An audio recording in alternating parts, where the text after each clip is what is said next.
Halo teman-teman, perkenalkan, nama saya Rifki Kusumardana. Saya adalah mahasiswa semester 4 dari program studi psikologi Universitas Nusa Cendana Kupang. Pada kesempatan kali ini, saya akan menjelaskan kepada teman-teman mengenai psikologi forensik.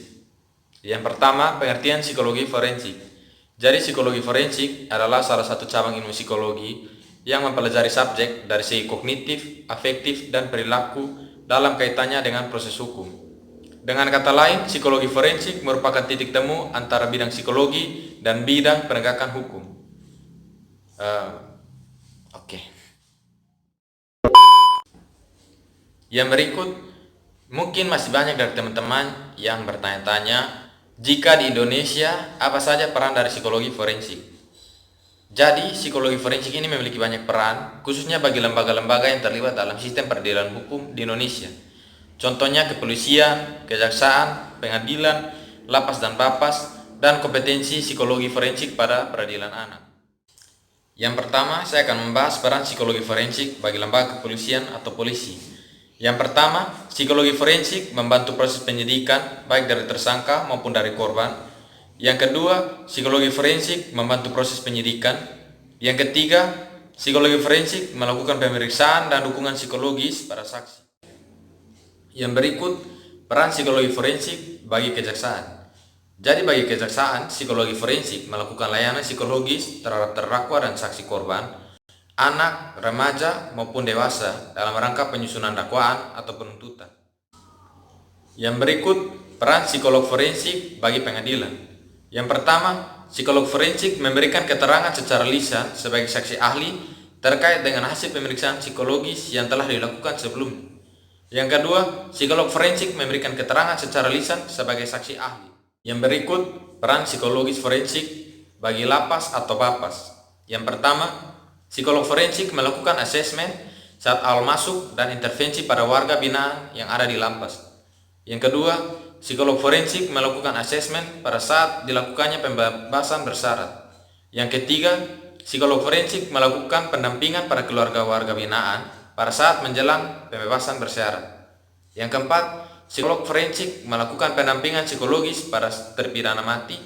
Yang kelima, psikolog forensik melakukan advokasi pada petugas lapas atau bapas. Yang berikut, kompetensi psikolog forensik pada peradilan anak. Yang pertama, psikolog forensik membantu bapas dalam memutuskan diversi atau tidak. Yang kedua, melakukan mediasi dan advokasi kepada tersangka dan saksi korban, anak atau remaja beserta keluarganya dalam pengambilan keputusan dengan prinsip terbaik untuk anak. Yang ketiga, psikolog forensik melakukan pendampingan psikologis di LPKS. Yang keempat, psikolog forensik melakukan asesmen dan intervensi di LPKA. Jadi, menjadi seorang psikolog forensik tidaklah mudah, karena menjadi seorang psikolog forensik harus memiliki banyak kompetensi. Mungkin saya akan memberikan teman-teman tips bagaimana cara menjadi psikolog forensik yang baik.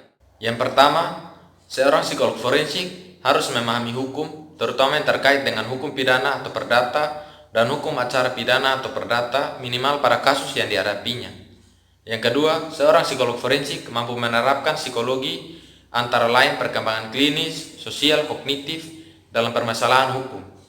Yang ketiga, seorang psikolog forensik mau belajar pendekatan baru dalam menggali informasi baik para saksi maupun pelaku. Yang keempat, seorang psikolog forensik harus sanggup melakukan pemeriksaan di tempat yang terbatas, seperti di tahanan kepolisian atau di lapas, di tempat TKP atau di lokasi lain yang dianggap relevan, atau menemui keluarga pelaku atau korban, dan pada jam yang disesuaikan dengan kondisi pihak kepolisian.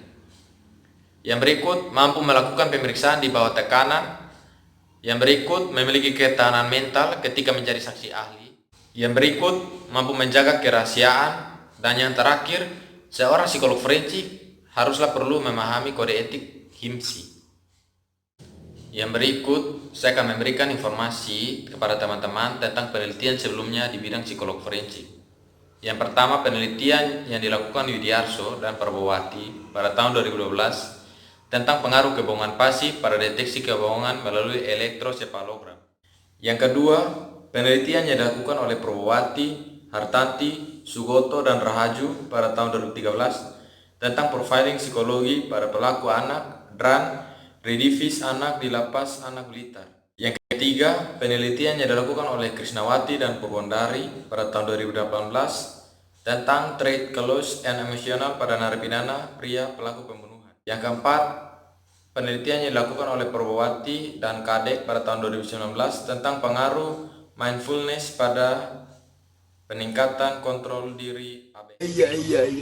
Sekian video dari saya. Saya mohon maaf jika ada kesalahan kata atau kesalahan lainnya dalam video ini. Dan terima kasih buat teman-teman yang sudah menyediakan waktunya untuk menonton video dari saya. Sampai bertemu di video-video berikutnya.